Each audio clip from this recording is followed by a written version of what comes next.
Good morning, everyone. Welcome back to our regular weekly AMA, back at its regular time slot this week.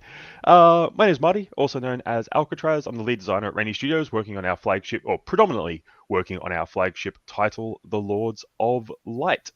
How you doing today, Ray? Good, thanks, mate. Yep, ready for the new week, I suppose. I was just looking at the YouTube thing. It doesn't seem to maybe be working. I'm not sure the link. It might be, but yes, I'm good. Thank you. Looking forward to the AMA. Let me just check that the link's all working. I usually get the chat from there or the comments and things from there, but oh yeah, no, it's not auto playing, but I think it's working. So okay, sweet. Yep, should be all good. Excellent. Yeah. So Artkin or Chris sends his apologies. Just got some family stuff on this morning, so unfortunately wasn't able to join us. And yeah, I guess I should extend my apologies for last week. I decided to go and catch COVID. Not a fun time, and basically spent most of the week feeling pretty miserable laying in bed. But thank you obviously yourself and Chris for handling the AMA, and definitely happy to be back on my feet and back at work. Excellent. Good to have you back. Missed you in the chats. Yeah. Actually, speaking of the chats, I'll probably mention this at the end of the AMA as well. I'm going to keep spamming it in all the Telegram chats. Just for everyone, just be very aware that across all of our social media presence at the moment, so whether we're talking about Discord, Telegram, Twitter, we're seeing a lot of fake accounts popping up. We're seeing a lot of people trying to impersonate team members. We're seeing a lot of people, just always work off the assumption that a Raini Studios team member or a mod or an admin will never DM you first. There are no secrets airdrops. There are no secrets, things like that. Anything that we're doing along those lines will be clearly communicated on our Twitter, on our mediums and stuff like that. And as with everything in Web3, if someone sends you an offer that seems too good to be true, it probably is. We're never going to reach out to you saying, hey, if you send us, 5 Ethereum, we'll do something. Like, it's just be very aware of that. Because obviously it's happening quite a bit at the moment, and we don't want to see any of our community members, get hit by any of those attempted scams or anything like that. It's unfortunate, but it unfortunately is the way it is at the moment. So just please, everyone, just be very aware of that and be very careful with that. And we'll keep deleting all the fake accounts as we see them pop up. Excellent.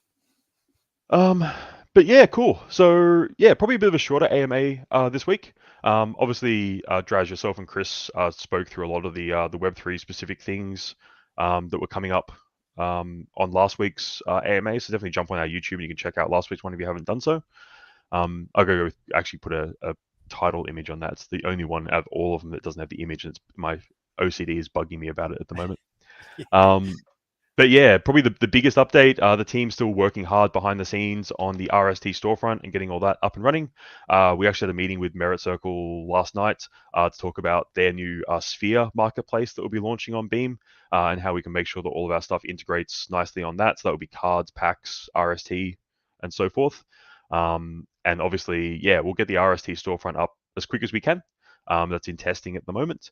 And we'll definitely be in place, ready to go for the Formations launch, which is still on schedule for mid to late November. So haven't announced the exact date yet. We'll definitely be announcing it before the end of the World Championships. We just wanted to make sure that we didn't take the focus away from the World Championships, obviously, with Formations. And what's that marketplace called again? From Sphere. I don't think it's live. I don't think it's live yet. Let me have a look if I go to the public website. Yeah, no, it's not there yet. It's live on the test net. We're testing it at the moment, but I don't think they've launched it on the public chain just yet. Similar thing to what OpenSea and JPEGs or something like that? Yep, similar to that. But obviously they're building it very much with a gaming and a ease of use focus built in, and that will tie in with the Beam mobile app that they're working on at the moment as well. So again, very heavily focused on very easy onboarding for all users, and very heavily focused on bringing in those Web2 users and having them able to easily interact with on-chain elements as well, which would be really cool. Would that Sphere, I'm not sure what you know about it, but would it be utilizing like layer zero and pulling in NFTs from all chains attached to Um, the wallet or something? I believe again, I'll have to check this for Really? you. So Okay, yeah, that's cool. I'll double check. I believe at this stage it will only be directly working with assets that are on Beam, but Okay, obviously we're planning on rolling out layer zero across all of our as proxies for our card and pack contracts.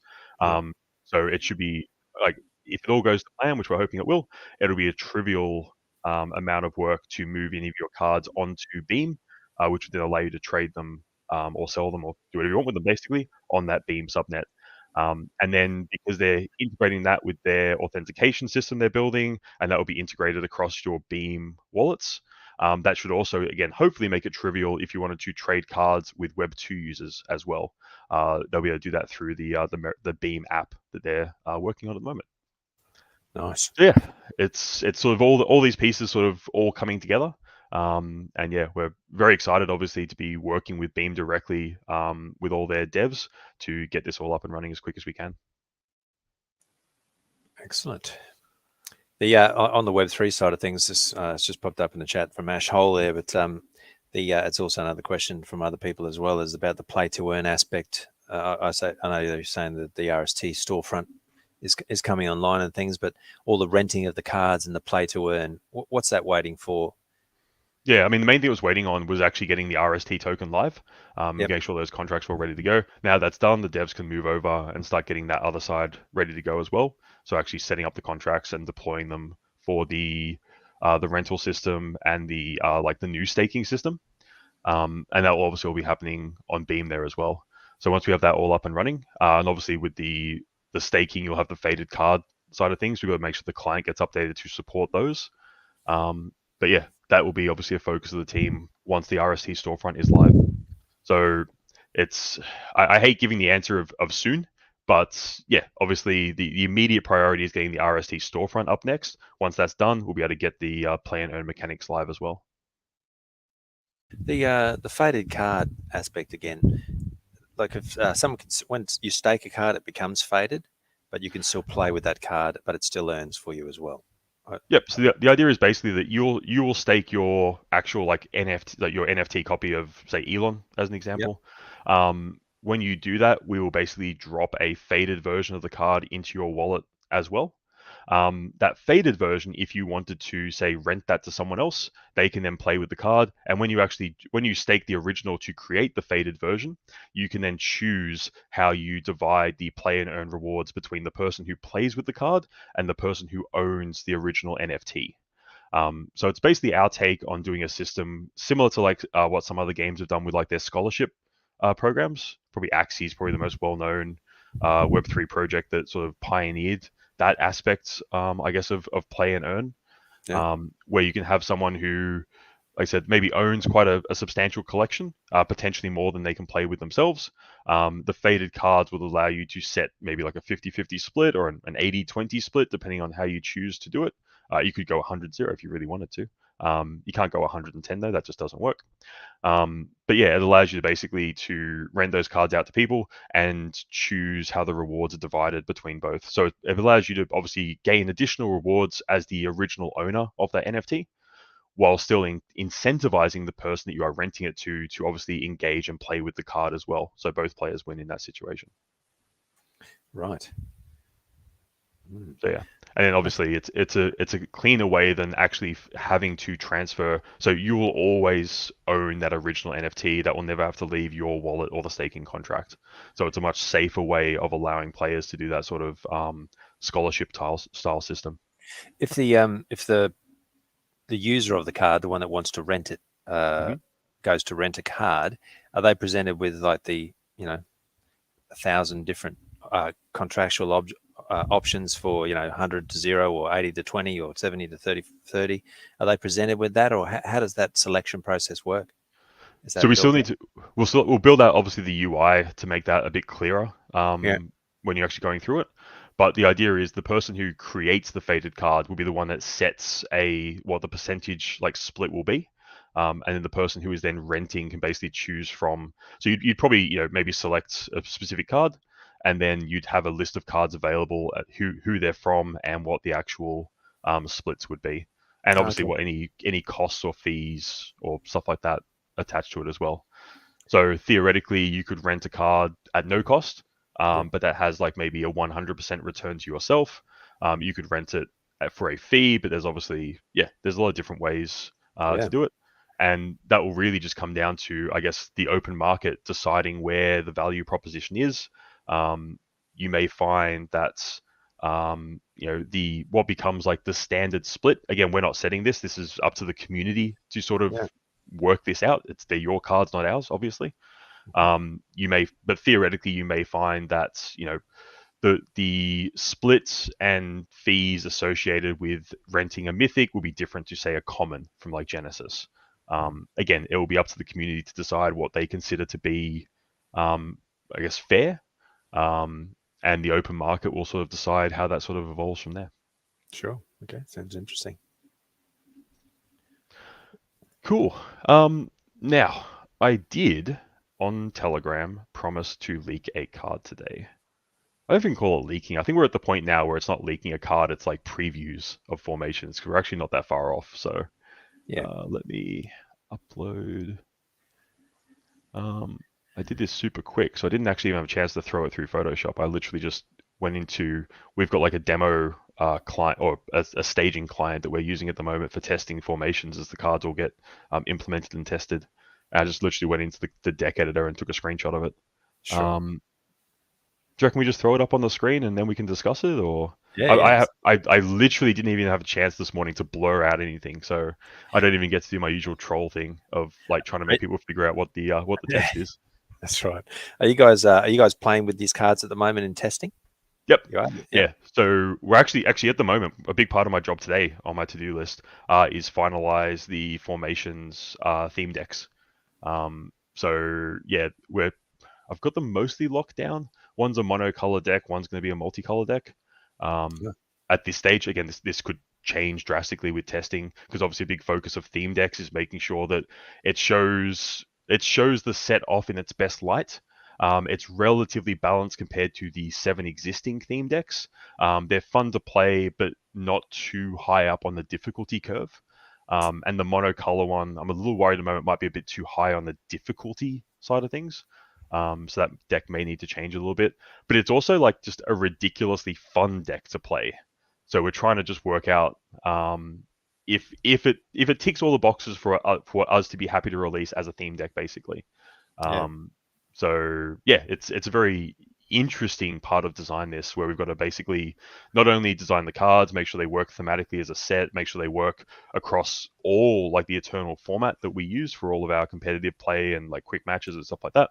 But then it's like, cool, how do we take that and bundle up in a way that's really great for new players to get in and enjoy. How does it play for a returning player who maybe hasn't played the game for 6 months? And then how does it play for our existing players, especially in the context of, say, a theme deck tournament, which, based on the feedback we've had from the World Championship so far, seem to be quite well enjoyed. We've got a lot of players participating in those. And yeah, I know Blue Mint are keen for us to keep doing those moving forward as well. Yeah. Theme deck tournaments are great. Mm. I think it's just a extra layer of fun, I suppose. You don't have to worry so much about the cards, and if you're playing someone, you pretty well know what cards they're using. Yeah, exactly. It makes it much more about how you pilot the deck, Yeah. um, especially because it is a game of chess at that point. It's a game of perfect information where you know every card that could be in your opponent's deck. Yep. You know what the legendaries are. Well, at the moment with theme decks, you know that if they're running whatever the hero is, you know straight away what the deck is. Obviously, that as we move forward, with new sets coming out down the road, that will start to change a little bit because obviously they'll start to be double up. So you'll see, a blue hero and like, oh, okay, this now could be one of 3 decks, which obviously could affect how you choose to mulligan or how you play the early game. Um, but speaking of changing how you would play the game, purple as a color, like I've got a wall up here of all the colors and just big like bits of post-it notes everywhere of actually I'll take a photo of it. I'll send it to the Telegram at some point. Basically what the different colors are trying to do. And the big thing on my purple board is just in big letters across the middle. It just says manipulation. So purple likes to manipulate the board. They like to mix things up. They like to change how things happen. And I think this card is a pretty good example of that. Hail Caesar. Every card has unique. So for anyone maybe a bit new to the game, or maybe they haven't seen that particular keyword before, up to now it only exists on one card. It was a unique keyword at one point. It appears on the card Chastity.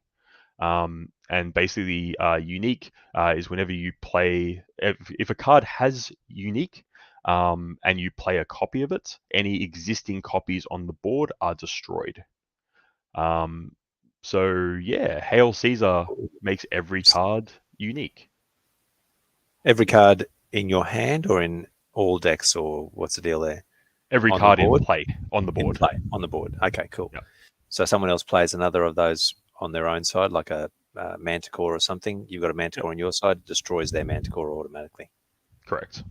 Nice. So yeah, definitely is a little bit interesting. It makes some cards more or less powerful.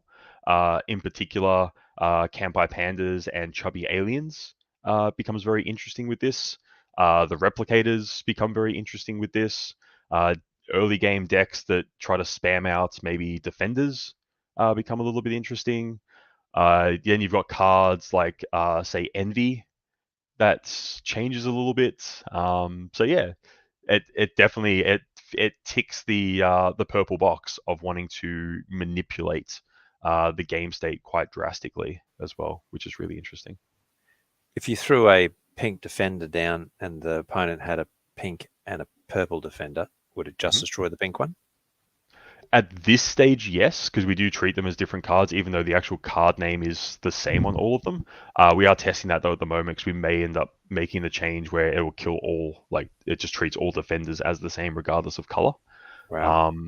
We're actually testing that not in the context of base cards. We're testing it in the context of a different card that we haven't revealed yet in this set, or series of cards that we haven't revealed yet. Because yeah, there's a new deck. It plays similar to Elementals in a lot of ways, but a much more aggressive Elemental deck. That sort of like you'll start to see. We dropped a card for it earlier this year. There was actually the original starting of this archetype, and obviously there's a few more of them in this. There's more planned in Santa's package as well at the end of the year.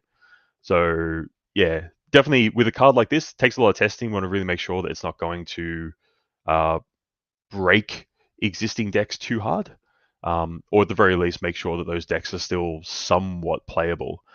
When we do design season cards, the goal is that a season should manipulate and mess up the board. It should change how the game is played. But we also try to balance them out in a way that if you are not playing a specific counter to it, that a deck or an archetype isn't just completely locked out.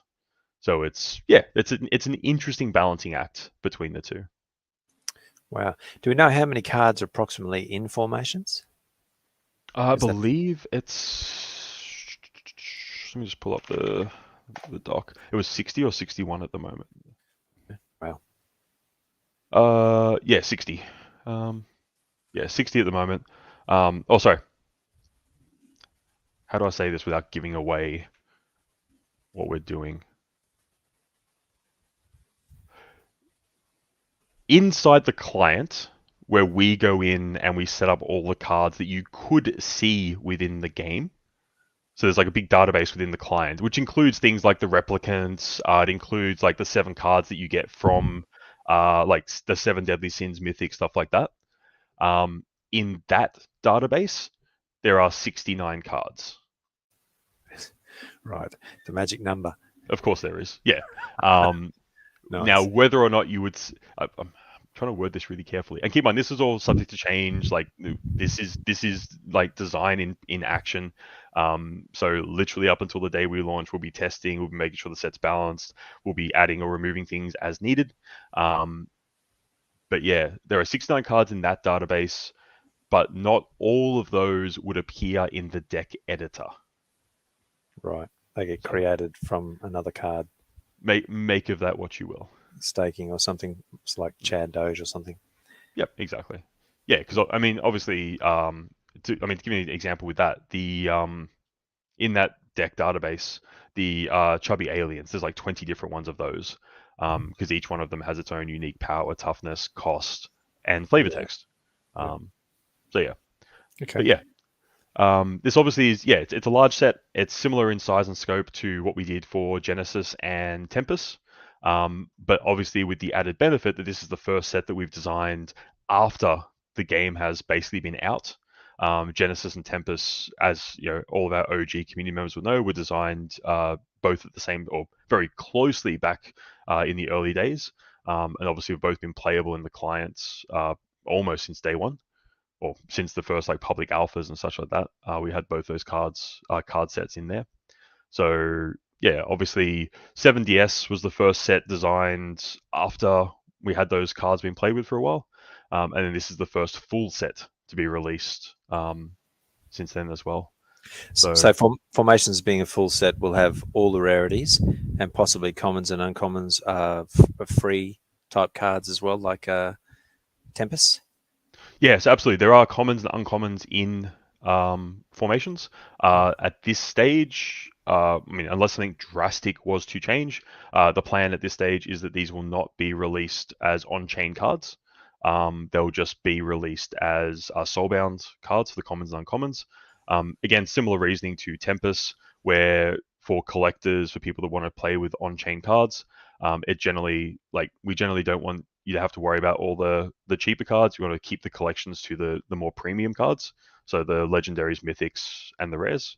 And obviously, being a large set, overall there will be more of those than there were in say 7DS. There's still more cards to collect in this set, but yeah, those common and uncommon slots open up a lot of design space for us to introduce cards that both reinforce themes. It allows us to build supporting cards for those more expensive cards or for the more higher rarity cards. So you'll see a lot of things where maybe there's I don't know, a red legendary that's is quite powerful. But to get the most out of it, you'd want to be including some of the commons and uncommons, which may or may not be red, from that set as well, and sort of build a deck around that. Generally, when we're designing, especially like at the mythic and legendary slots, more so the mythics probably, they're really meant to be cards that you want to sort of build a deck around. I can tell you that both of the mythics again will be rainbow in this set. Um, but yeah, it allows a lot more design space to sort of really reinforce the theme and the feeling of the set. And there are definitely still powerful cards that we do drop in those lower slots as well. Some of which we've revealed. I think we revealed You what got was the rare? Pandora was one. Pandora's legendary. Legendary. Okay, cool. But again, Pandora's probably a really great example where you Leonidas. well, with Pandora, like to get the most out of it, you're going to want to pack your deck full of spells. So, if you look down in the common and uncommon slots in green in formations, there's more spells there because you pretty much need that to make that card actually work. Yeah. That card by itself is arguably worthless unless you sort of are able to sort of build a deck that takes advantage of it. Leonidas, yeah, we've revealed that one too. Yep. Yeah, it's obviously, again, useless card if it's not flanking or surrounded. So you want to definitely make sure you're using a lot of minions that can enable those keywords to trigger. Mm. There's a specific card that we haven't leaked yet, which is, I believe it's rare. Yeah, it's a rare. It's number 83 on the list. Which will be very interesting for King Leonidas decks. Maybe I'll leak that one later on. Oh. That one's gonna be interesting. I can already see a lot of players complaining about that one when we leak it, so it's gonna be fun.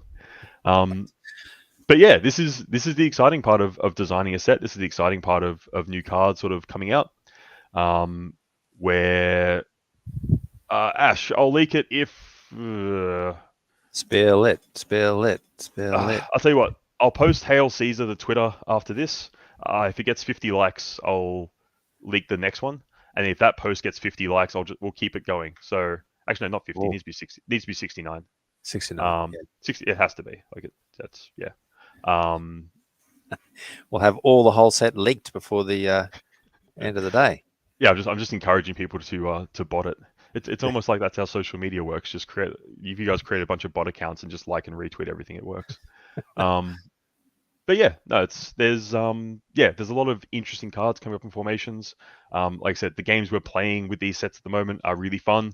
There's a lot of interesting catch-up mechanics. There's some horribly overpowered minions, but they're only overpowered under certain situations. Um, yeah, there's a lot of interesting things happening here.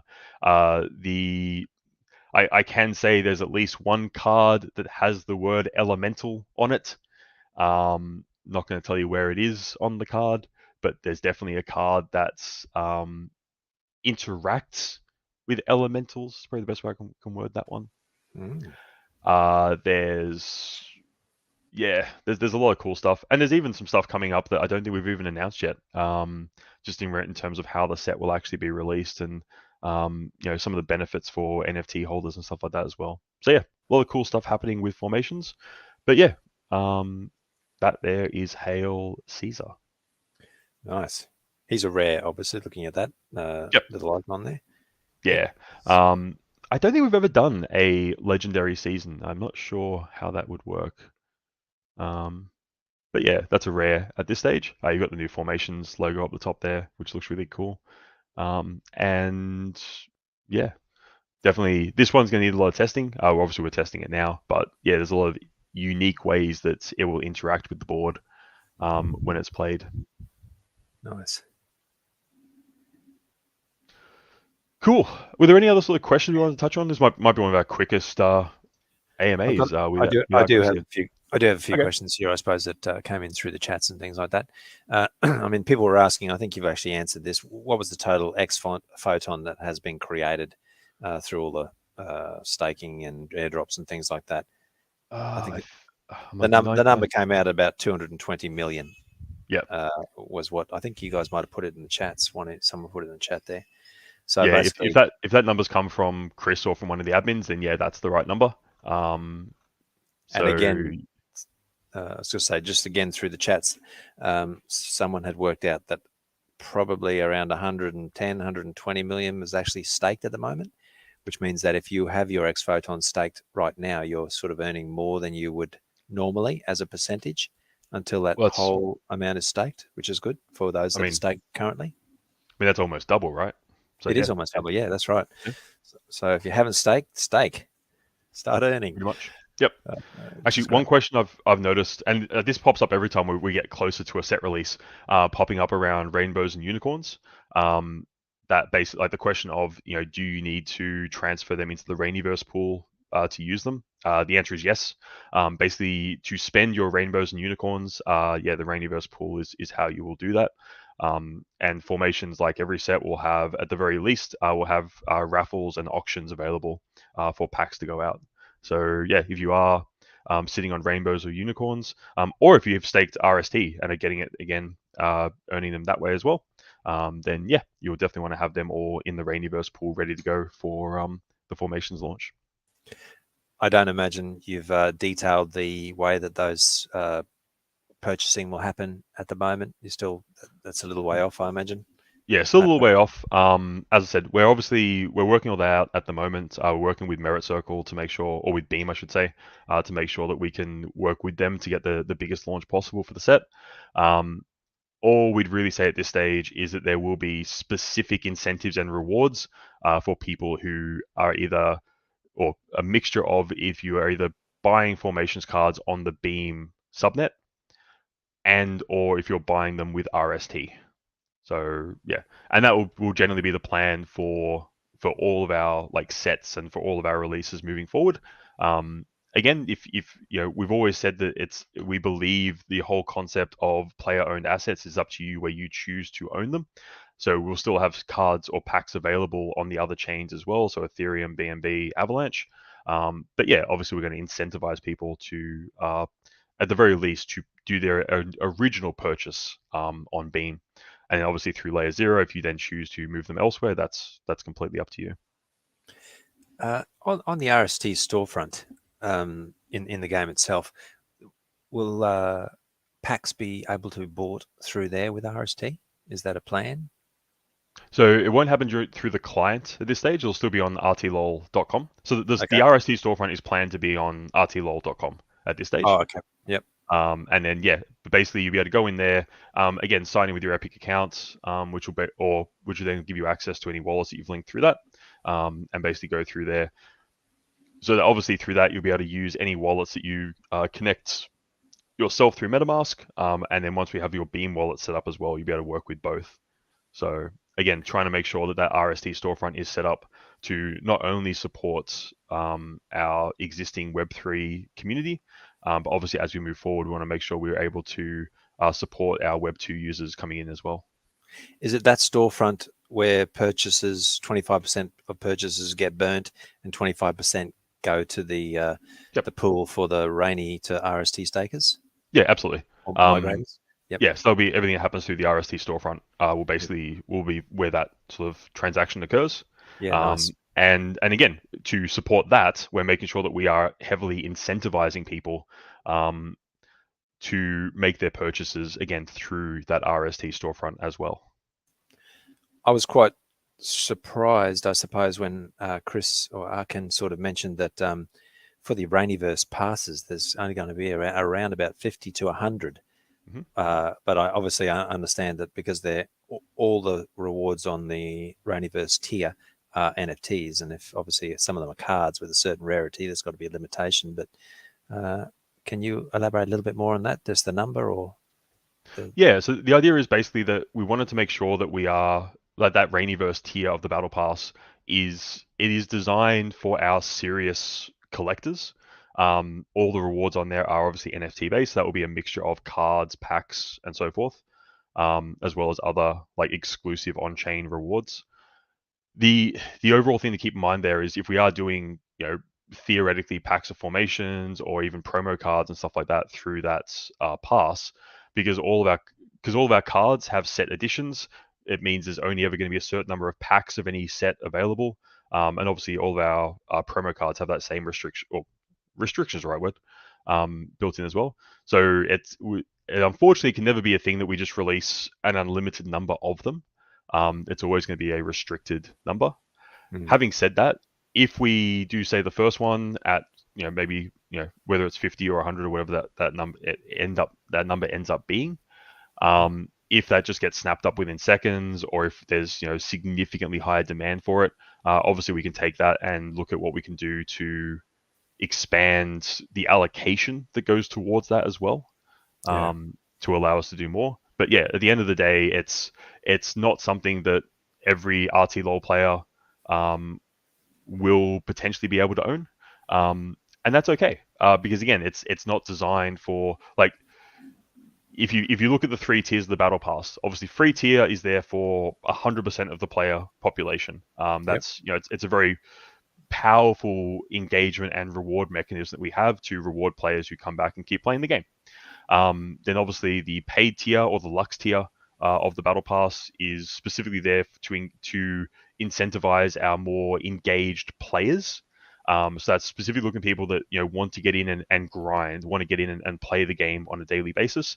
And then yeah, the Rainiverse tier sort of sitting above that is probably targeted more at a subset of that Lux tier, where it's still the people who are heavily engaged in the game, but more focused at the people who are the serious collectors on the collectible side of things there as well. So the people that are smashing out wins in the collectibles tournaments, the people that want to be very heavily involved in play and earn, they want to have large collections to enable them to rent and stake and do all those good things. It's probably more specifically aimed at those people, and we're looking at that also. If we're offering that, we need to make sure that the value proposition is there. It needs to be more than just like, hey, you pay this much and you're getting this many sort of packs and cards. There needs to be both exclusive rewards and additional value given to people that choose to engage in that. Especially as it's not like making a traditional purchase, because there is a chance that if someone doesn't grind enough, they're not going to unlock everything in that Rainiverse tier of the Battle Pass. Although having said that, I would be incredibly surprised if someone is choosing to buy that battle pass and doesn't like grind enough of it to at least break even. But I mean, there are real life does kick in from time to time, so we've got to definitely keep that in mind as well. Yeah, for sure. Yeah. How are you finding the grinding and the XP rewarding based on things like that? Is it you find that like the amount of you can make it quite easily to the end of the season if you play 3 or 4 or Yeah. 5 games a day or whatever? I mean, we're pretty much halfway through at the moment. There's a bunch of players who are well past like level 30, level 35 at the moment. Yeah. So yeah, there's definitely players who will easily make level 50 plus with no real trouble this season. Yep. Obviously, because we didn't have the big boost that we had during season 0, we probably won't have people hitting. I think there was some people hitting like level 200 the first time through. Jeez. So yeah, probably won't be able to go quite that crazy. But yeah, we're happy at this stage that people grinding an acceptable amount of the game should have no trouble hitting sort of level 50. Yeah, I'm on 33 already myself, Yep. but I mean, I play every day. I try to make my daily quests at least. Yep. So I don't really care about winning and losing at the moment. Mm. It's just is what it is, I suppose. And I think a lot Yeah. of people are like that when they're trying to hit the quests at least anyway. Yeah, for sure. And obviously, then yeah, once we do have like the three aspects of play and earn sort of kick in, the third one being the leaderboard based rewards, then yeah, obviously that becomes more of a like cool. I could grind this quest, but if I'm just doing it with like decks that I know are going to lose, then I'm actually risking my leaderboard ranking. So there's Yeah. always going to be that sort of trade off there. Um, but again, that's also part of the fun of these sort of systems is giving the players the agency to work out what particular rewards or incentives they want to sort of target and go for. Mm-hmm. Not we try to go wide with the styles of incentives that we build into a game like this, because there are some players who will just be focused on leaderboard, some players who will just focus on battle pass, some just focus on daily quests, some who just focus on the collection aspect, and they'll look at the best ways to get as wide of a collection as quick as they can. Color packs, obviously, in the store are a really great way to do that. Mm. So yeah, we definitely try to mix things up and give players as many different ways to choose to engage with the game as possible. Yeah. Just running through a couple more questions, I suppose. Is there an X Photon contract address on Beam? Is that? That's a good question, and let me pass that on to the devs now.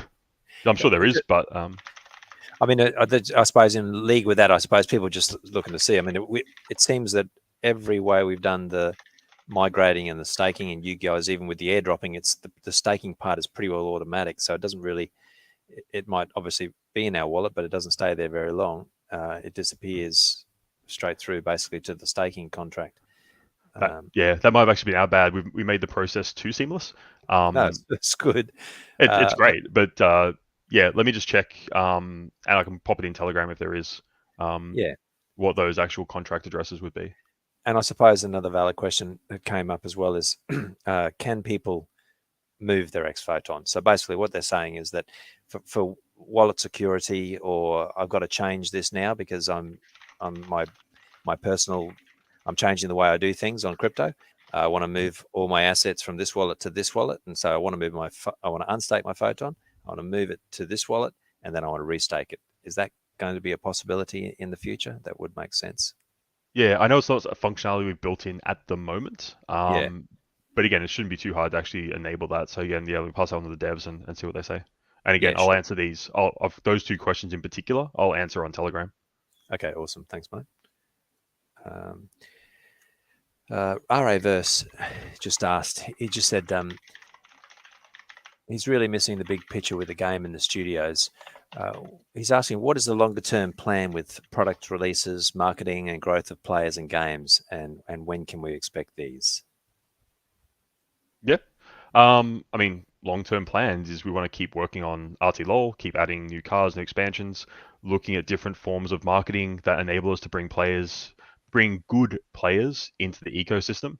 And when I say good players, I'm not referring to them winning tournaments. I'm referring to them sticking around the ecosystem. Um, so for that, we're doing a variety of marketing efforts. We've done things obviously with IndieGG, we've done things with Morpheus, we did things with Kriparian. Obviously, we've got the Pentoshi event coming up later on this week. So what we're really looking at there is we're looking at the players that get introduced to the game through these various methods, and how many of them actually hang around beyond, say, day 1, day 7, day 30. How many of them engage with the community? So we're looking at activity on Discord, Telegram, and stuff like that. Basically, the workouts, the question that no one's really had to answer before, in the absolute depths of the bear market, what is the best way for a Web3 game to gain users, basically? Yeah. And we've said all along that for, well, I hope we've said this. I'm sure we've said it publicly at some point. For any live ops game like what we're building, monetization is a secondary goal. Engagement and retention is always the primary goal. Building a game that brings players in and keeps them around is great, because you can figure out ways to monetize an engaged community quite easily later on down the road. But getting people in and keeping them playing the game is the challenge. And then, obviously, there's a lot of ways for us to keep the game feeling fresh and new. New sets, obviously, being a big one. One of the big things we're doing with formations is not only, is this the first large set that we're releasing within the game, like post-launch, we're also looking very closely at our processes around how we design cards, how we get the art organized, how we build OPAs, on-play animations, and such. With the overall goal being of how do we make this the most efficient process possible, so that we are able to release new cards, new sets on a very regular cadence, to keep the game feeling very fresh and very new.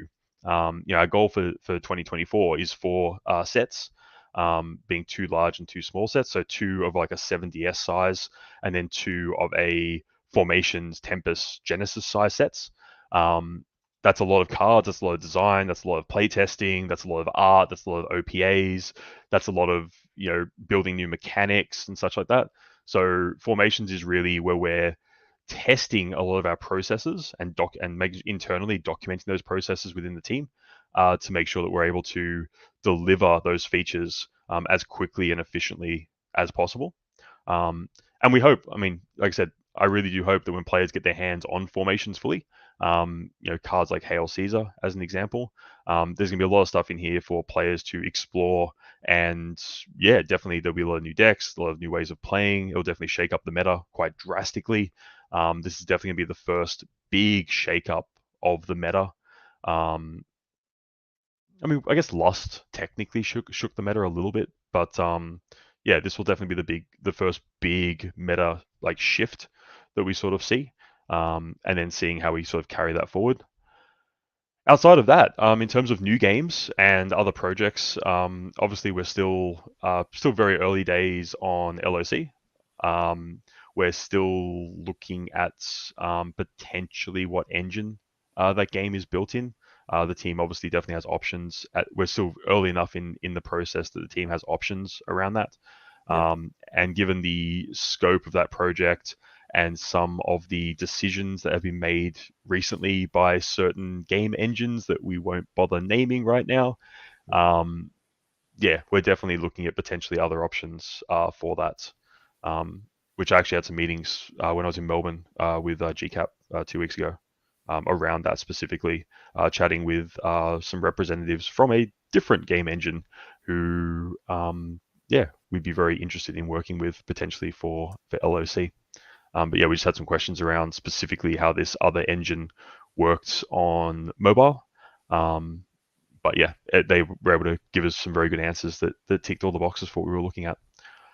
Yeah, it would be interesting, obviously, and obviously Lords of Light's success is very important for the entire project, but it would be interesting to see under the Raini Studios banner another genre of game, I suppose, that's different to the TCG. A lot of people bag TCGs just in general, but multi-millions of people around the world play them.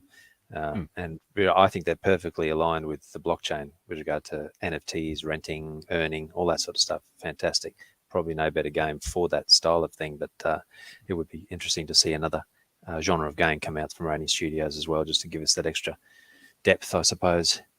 Yeah, for sure. And obviously, the benefit with doing something which is much more focused on mobile, much more aimed at a wider audience, with the experience the team now has working with partners like Beam, and having that much more, Web 2 centric focus from of the design from day one, does allow us to build things that are much more open and accessible to a mainstream gaming audience.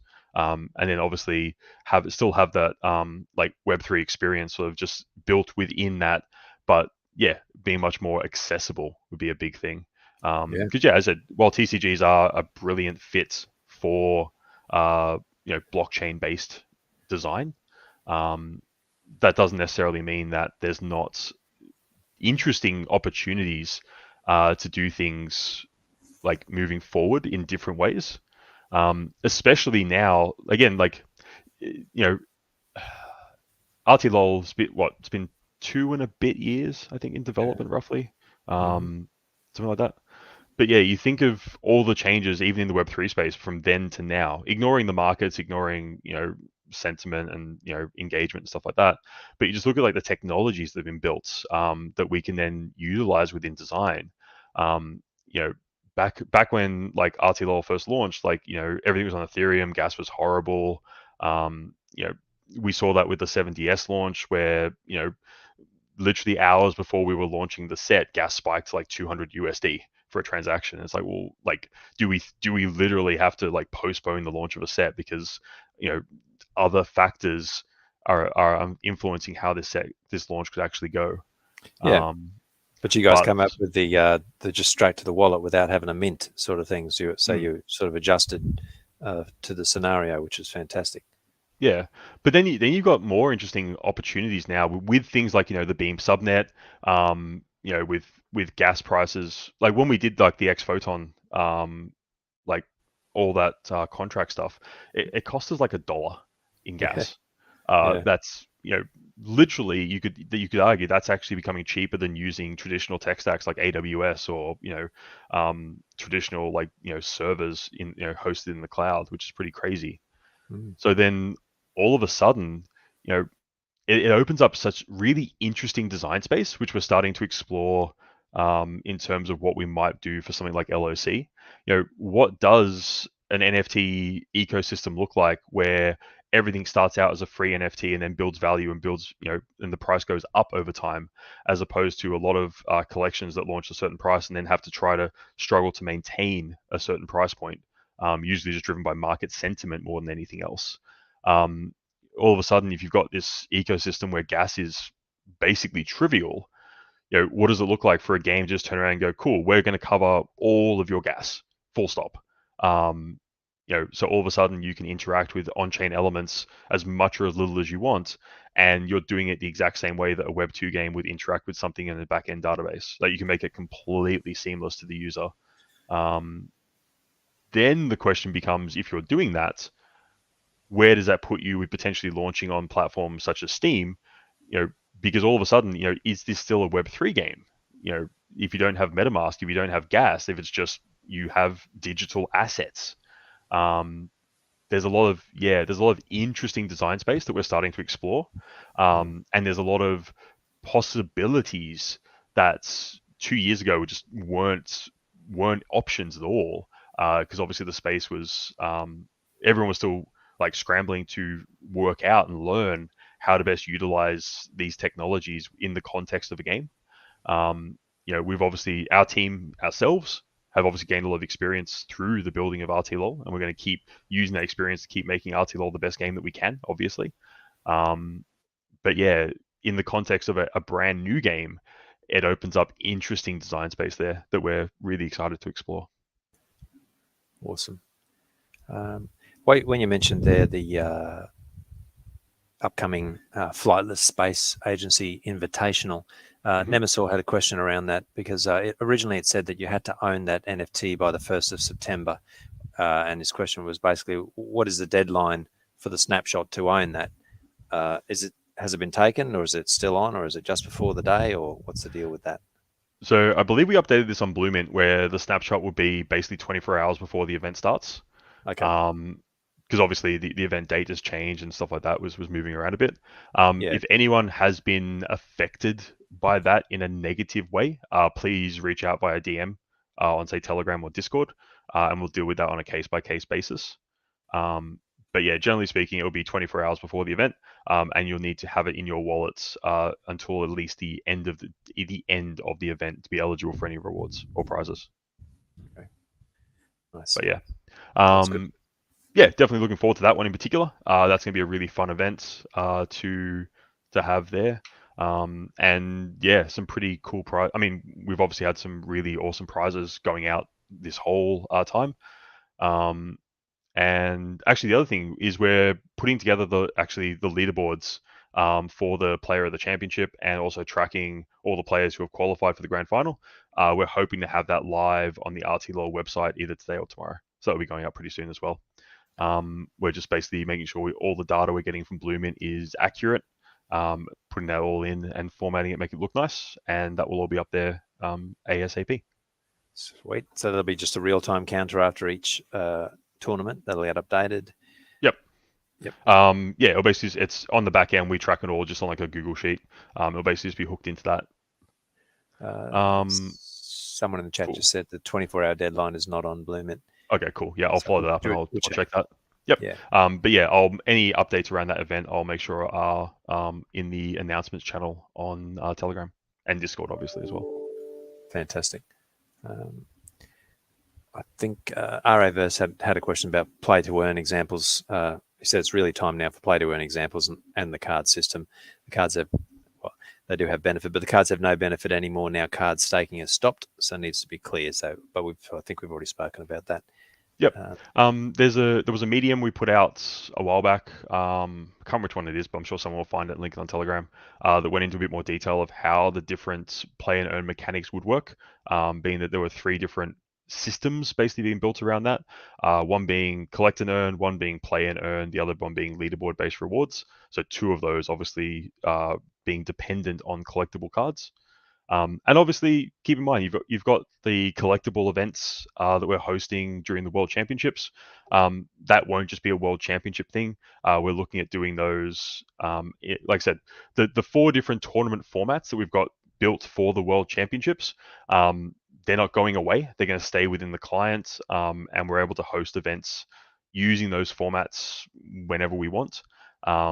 And obviously, there's nothing stopping community members from hosting. If a community member wanted to host a collectibles tournament, just reach out to us or Bloomint, and we'll happily make that happen for you as well. That could be something that had like an RST, do it like a poker tournament, have like an RST buy-in and prize pool if you wanted to, or just have it as a way to do a tournament specifically catering to our collectible community. Nice. Nemesaur also asked, will or does the team control that the rules of the tournament are being followed?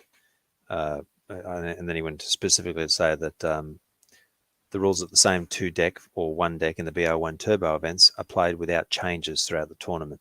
So are you guys checking that someone doesn't uses this deck BO1 in a BO1 tournament, knockout 1, say? Yeah, we've got systems. Yeah, we've got systems on the back end that basically both us and Bloomint have access to. Yep. That basically you'll see on the end match screen there's a little code in the bottom left and bottom right corner. And you'll see in a best of 3 there's 2 codes. That basically is a way for us to keep an eye on what decks you're playing with. And yeah, we always go through and check those for different events. And keep an eye on, make sure the players are using the same decks. And with the system that we're using for allocating prizes, when we get to doing that at the end of the World Championship, we'll check that as well. And anyone who basically has not followed that rule will basically just not have any prizes paid out. So it's in your own best interest to make sure you're following that rule, obviously. And what he's saying there is, what if one of those people that didn't follow the rules knocks someone else out, obviously during that process? Basically what he's saying is, after the fact is one thing, I suppose, but people would be disadvantaged if those checks aren't going on during a tournament. They're not flagged during a tournament. Like I said, we keep an eye on it during a tournament, but we Yep. also double check it after as well. Okay. Obviously, when you've got events with hundreds of players, it can be a bit hard to track it all in real time. Although we are building systems long term to support that. Yeah. So Bluemint themselves have like an API that we're going to be integrating into the client. So basically that will both send results to them directly, but it will also send those deck codes directly to Bluemint as well. So their systems are able to track that automatically at that point. Um, but yeah, obviously we keep an eye on it. And generally speaking, we also track other things in the back end as well. So we've had some instances in the past where we've given players warnings because we've noticed unusual activity on a certain IP address, or multiple players logging in with the same physical hardware, stuff like that. We keep an eye on all that as well, and we just go back afterwards at the end of the World Championships or any major tournament that we host, and just make sure that everything looks on the level. I know there was an event last week where we disqualified like 30 players because it was super obvious they were just all like spam accounts created from the one person. And obviously we just disqualified that person as well at the same time. Right. So yeah, anyone that we find doing that sort of thing, then yeah, basically we'll just disqualify them. They won't get any prizes paid out. And if that does happen, any prizes they would have got will just be pushed down to the lower people in that particular event, or player of the championship, or whatever it happens to be. Okay, cool. That sounds reasonable.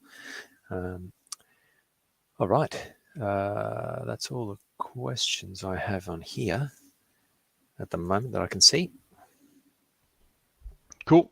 And yeah, just over an hour, so we managed to keep the streak alive for the AMAs.